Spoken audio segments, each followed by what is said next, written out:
Good morning dear students. దయచేసి బాగా వినండి క్లాసులు. నిన్నటి దాకా చెప్పుకున్న క్లాసులన్నీ అన్నీ బాగా విన్నారని నేను అనుకుంటున్నాను. ఈరోజు నిన్నటి క్లాసులలో దాని తర్వాత క్లాసు కంటిన్యూ చేస్తూ ఉన్నాను అనమాట. నిన్న స్లిప్ కేజెస్, దానిలో యాక్సెసరీస్ గురించి చూసినాము. ఈరోజు క్లాస్ వచ్చేసి ఆ సైన్ బార్ను ఏ విధంగా మనము ఉపయోగించుకోవాలా, సైన్ బార్ను ఉపయోగించి ఏమేమి చేయొచ్చు అనే దాని గురించి ఈరోజు క్లాస్ ఉంటుంది. అంటే determining taper using sine bar and slip gauges. అంటే టేపర్గా ఉన్నటువంటి వాటిలను ఏ విధంగా మనం చెక్ చేస్తాము సైన్ బార్ను ఉపయోగించి, స్లిప్ గేజ్ను ఉపయోగించి. అర్థమైంది కదా. క్లాస్ వచ్చేసి స్లిప్ గేజెస్ను, సైన్ బార్ను ఉపయోగించి టేపర్స్ను ఏ విధంగా మనము డిటర్మైన్ చేస్తామంటే కనుక్కోగలుగుతాము అంటున్నాడు. ఇది క్లాస్ మనకు. Sine bar is provided a simple means of checking angles to a high degree of accuracy of not less than 1 minute up to 45 degree. అంటే సైన్ బార్తో మనము చాలా యాక్యురేట్ కలిగినటువంటి యాంగిల్స్ను చెక్ చేసుకోవచ్చు అనమాట.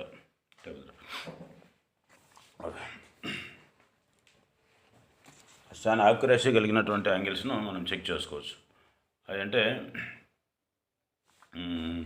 1 డిగ్రీ యాక్యురసీ కంటే తక్కువనే, ఎక్కువ కాకుండా. Not less than 1 degree up to 45 degree angle. 1 degree కంటే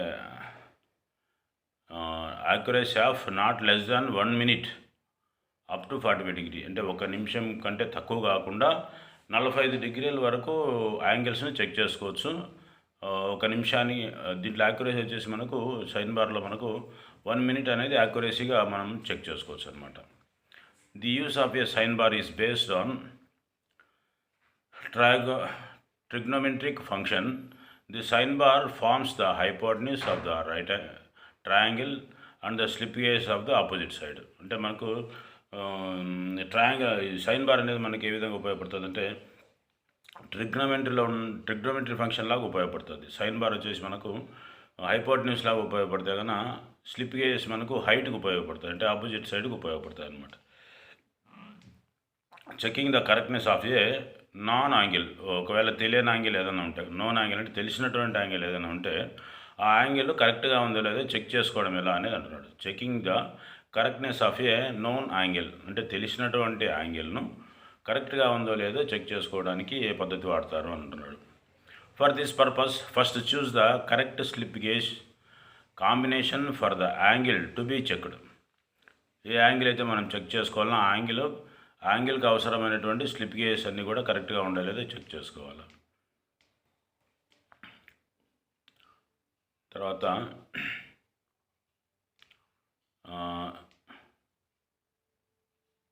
సో ఇక్కడ మనకు ఇది సైన్ బారు. ఇక్కడ ఉంది కదా, బి వచ్చేసి మనకు హైపోటెన్యూస్, ఏసి వచ్చేసి మనకు బేస్ అవుతుంది. తర్వాత బిసి వచ్చేసి మనకు హైట్ అవుతుంది, slip gauges height. Sine bar వచ్చేసి మనకు హైపోటెన్యూస్ లాగా ఉపయోగపడుతుంది. అంటే ఇట్లా ఈ హైపోటెన్యూస్ ఉంది కదా, ఈ కార్నర్ నుంచి ఆ పై కార్నర్ వరకు దాని హైట్కు అది మనకు హైపోటెన్యూస్ అవుతుంది అనమాట. The component to be checked should be mounted on the sign bar after placing the selected slip gauges under the roller. మనం ఎప్పుడైతే జాబ్ను చెక్ చేయాలనుకుంటున్నామో ఆ జాబ్ను ముందు సైన్ బార్ మీద సెట్ చేయాలన్నమాట. ఈ సైన్ బార్ మీద ముందు సెట్ చేసి తర్వాత స్లిప్ గేజ్ ఏవైతే ఉన్నాయో ఆ స్లిప్ గేజెస్ను మనం సెలెక్ట్ చేసుకున్న స్లిప్ గేజ్ను ఇక్కడ నిర్మిస్తాము. ఇది యాంగిల్ ప్లేట్ మీద, మార్కింగ్ టేబుల్ మీద. తర్వాత ఈ రోలర్స్, ఒక రోలర్ ఏమో స్లిప్ గేజ్ మీద కూర్చుంటుంది హైట్ మీద, ఇంకొక రోలర్ వచ్చేసి మనకు మార్కింగ్ టేబుల్ మీద కూర్చుంటుంది. అట్లా యాంగిల్ మనకు తయారవుతుంది అనమాట. ఈ యాంగిల్ మనకు హైపోటెన్యూస్ లాగా ఉపయోగపడుతుంది అనమాట. తర్వాత a dial test indicator is mounted on a suitable stand or vernier height gauge. ఇక్కడ వర్నియర్ హైట్ గేజ్ తోటి మనము వర్నియర్ హైట్ గేజ్లో మనము డయల్ టెస్ట్ ఇండికేటర్ని చెక్ చేసే మాదిరిగా ఈ యాంగిల్ ఎంత అనేది మనం చెక్ చేసుకోవచ్చు అనమాట. అంటే మనకు డయల్ టెస్ట్ ఇండికేటర్ అంటే ఇది ఖచ్చితంగా ఉపయోగపడుతుంది. The dial test indicator is then set in first position as in the figure and the dial is set to 0. First మనము డైల్ను కరెక్ట్గా ఈ జాబ్ పీస్ మీద ఒక చోట పెట్టేసి ఈ డైల్లో ఉన్నటువంటి నీళ్ళు పైకి వచ్చిన తర్వాత ఇక్కడ 0 అనే దాన్ని సెట్ చేసుకొని తర్వాత మనము ఇక్కడ నుంచి ఇక్కడ దాకా తీసుకొచ్చి ఇది కరెక్ట్గా ఉందా లేదా, అదే 0 కాడికి వచ్చిందా లేదా అనేది చెక్ చేసుకోవాలన్నమాట. అప్పుడు మనకు అది కరెక్ట్గా ఉండేది లేదు అర్థమవుతుంది. అదే move the dial to the other end of the component, second position. If there is any difference then the angle is incorrect. ఒకవేళ మనం చెక్ చేసేటప్పుడు ఆ 0 అనేది కోయిన్సైడ్ కాకుండా ఏమైనా తేడా వస్తే కన్నా యాంగిల్ అనేది కరెక్ట్ కాదు అనేది తెలుస్తుంది.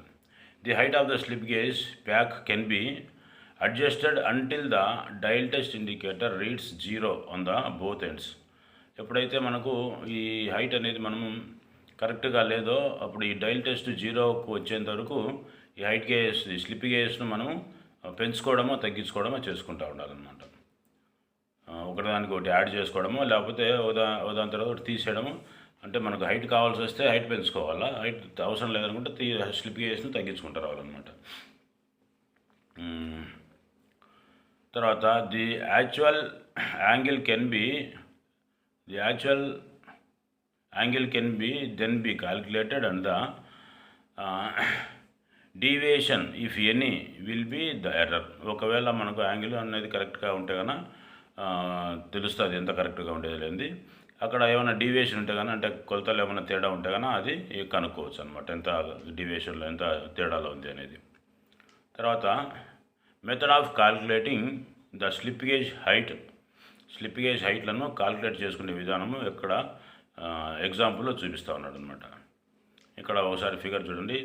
ఇది బ్రెడ్త్ బి అనేది మనకు ఏఎస్సి అనేది బి ఇచ్చినాడు, ఏబి వచ్చేసి సి ఇచ్చినాడు స్మాల్ సి, తర్వాత బీసీ వచ్చేసి స్మాల్ ఏ ఇచ్చినాడు అనమాట, గుర్తుపెట్టుకోండి. తర్వాత యాంగిల్ వచ్చేసి మనకు 25 degree. To determine the height of slip gauges for an angle of 25 degree using a sine bar of 200 mm length. So ఇది సైన్ బార్ యొక్క లెంగ్త్ వచ్చేసి మనకు ఇక్కడి నుంచి ఇక్కడికి దీని లెంగ్త్ వచ్చేసి మనకు 200 mm ఉందన్నమాట. ఇప్పుడు మనకు ఏం కావాలి ఇక్కడ, to determine the height of the slip gauge యొక్క హైట్ మనకు కావాలన్నప్పుడు ఆ హైట్ యొక్క ఫార్ములా ఏ విధంగా తీసుకోవాలంటే కన్నా sine theta is equal to A/C. అంటే సైన్ తీటా వచ్చేసి మనకు A/C అంటే BC డివైడెడ్ బై AC. అంటే సి ఇక్కడ ఉంది కదా స్మాల్ సి, AC అనమాట. ఇది BC అంటే A వచ్చేసి మనకు BC అవుతుంది, సి వచ్చేసి మనకు AB అవుతుంది అనమాట. సో ఇక్కడ వచ్చేసి మనకు BC డివైడెడ్ బై AB అవుతుంది అనమాట. సో తర్వాత theta is equal to 25 degree, C వచ్చేసి సైన్ తీటా అనమాట. సి వచ్చేసి మనకు కావాల్సింది సైన్ తీటా కావాలి.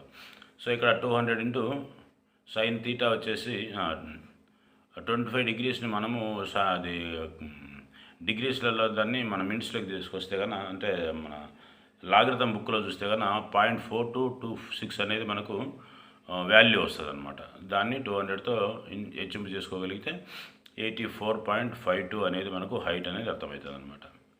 The height of the slip gauge required is 84.52 mm. అర్థమైంది కదా. సో ఈ మాదిరిగా మనము ఈ హైట్ అనేది తెలుసుకుంటాం అనమాట. తర్వాత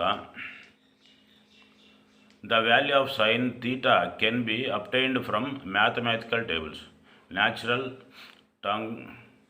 ట్రిగ్నోమెట్రికల్ ఫంక్షన్. అదే మన లాగరిథం బుక్లో ట్రిగ్నోమెట్రీ బుక్లలో ఈ టేబుల్స్ ఉంటాయన్నమాట. ఆ టేబుల్స్లలో సైన్ తీటా అనే దాని యొక్క అంటే సైన్ తీటా వచ్చేసి 25 డిగ్రీ యాంగిల్ ఇచ్చినాడు కదా, దాని వాల్యూ వచ్చేసి మనకు ఆ బుక్లో దొరుకుతుంది. దాని వాల్యూ వచ్చేసి మనకి ఇక్కడ ఎంత చూపించినాడు 0.4226 అనమాట. ఇది సైన్ తీటా 0.4226 ఇంటూ 200 అనేది లెంగ్త్ చేసుకుంటే కానీ మనకు హైట్ అనేది అంతానే తెలుస్తుంది అనమాట. తర్వాత calculate the angle for tapered component. ఒకవేళ టేపర్ కాంపోనెంట్ ఉంటే దాని యాంగిల్ను క్యాలిక్యులేట్ చేయమంటున్నాడు. Exercise 2. The height of the slip gauge used is 84.52 mm. అంటే అక్కడ మనకు రెండో ఎగ్జాంపుల్లో వచ్చేసి హైట్ గేజ్ యొక్క యాంగిల్ స్లిప్ గేజ్ యొక్క హైట్ వచ్చేసి మనకు 84.52 ఉంది. The length of the sine bar used is 200 mm. అంటే మనం ఉపయోగించాల్సినటువంటి సైన్ బార్ వచ్చేసి 200 mm లెంగ్త్ కలిగినటువంటి సైన్ బార్ ఉపయోగిస్తూ ఉంటాం. What will be the angle of the component యొక్క యాంగిల్ ఎంత అంటున్నాడు. సో ఇక్కడ మనం యాంగిల్ కనుక్కోవాలన్నమాట. The angle whose sine value is 0.4226 is 25 degree. అంటే 25 degree యొక్క యాంగిల్ వచ్చేసి మనకు లాగర్థం బుక్లో చూసుకుంటే 0.4226 అనేది మనకు దీని వాల్యూ 25 వాల్యూ వచ్చేసి ఇది. Hence the angle of tapered component is 25 degree. ఈ కాంపౌండ్ యొక్క యాంగిల్ వచ్చేసి మనకు 25 degree వచ్చింది. తర్వాత sine theta is equal to A/C. అంటే ఏ వచ్చేసి మనకి ఎంత వచ్చింది, హైటు 84.52 వచ్చింది.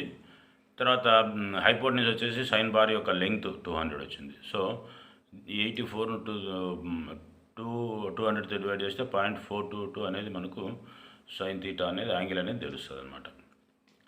The angle whose sine value is 0.4226 is 25 degree. Hence the angle of tapered component is 25 degree. తర్వాత మీరు క్లాస్ రూమ్ మీరు మీ సొంతంగా ఒక రెండు క్యాలిక్యులేషన్ ఇచ్చారు, చేసుకోండి.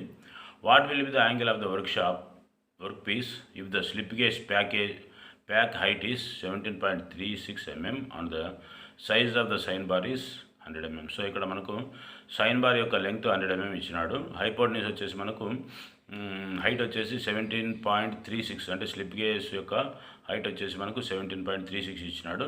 ఇక్కడ ఏం కనుక్కోమంటున్నాడు, what will be the angle of the work piece యొక్క యాంగిల్ను కనుక్కోమంటున్నాడు. ఆన్సర్ ఇక్కడ రాసుకోవాలా. తర్వాత రెండో ఎగ్జాంపుల్ వచ్చేసి calculate the height of the slip gauge pack to raise a 100 mm sine bar to an angle of 3 degree 35 minutes. మన దగ్గర sign bar వచ్చేసి మనకు 100 mm లెంగ్త్ కలిగినటువంటి సైన్ బార్ ఉంది. దాని యాంగిల్ వచ్చేసి మనకు 3 degrees 35 minutes రైజ్ కావడానికి ఎంత హైట్, అంటే ఆపోజిట్ సైడ్ ఎంత తీసుకోవాలా, అంటే ఎంత వస్తుంది 17.36 అనేది ఎంత వస్తుంది అని అడుగుతున్నాడు అనమాట. సో ఈ మాదిరిగా మనం క్యాలిక్యులేట్ చేసి 17.36 అనేది ఇక్కడ హైట్ చేసుకోవాలన్నమాట. తర్వాత సో ఇది ఫ్రెండ్స్ ఈరోజు క్లాస్. తర్వాత క్లాస్ నెక్స్ట్ క్లాస్లో విందాము. మీరు బాగా అర్థం చేసుకోండి. ఈ సైన్ బార్ అనేది మనకు చాలా ఇంపార్టెంట్ క్లాసు. సో మీరు దయచేసి బాగా అర్థం చేసుకోవాలి. సైన్ బార్లో మనకు ఈ ఫార్ములా ఒకటి వస్తుంది, sine theta is equal to A/C అనేది ఫార్ములా వస్తుంది అనమాట. So thank you friends. బాగా అర్థం చేసుకోండి. మీ ఫ్రెండ్స్కి అందరికి కూడా చూసుకోమని చెప్పండి. మీరు కూడా బాగా జాగ్రత్తగా వినండి.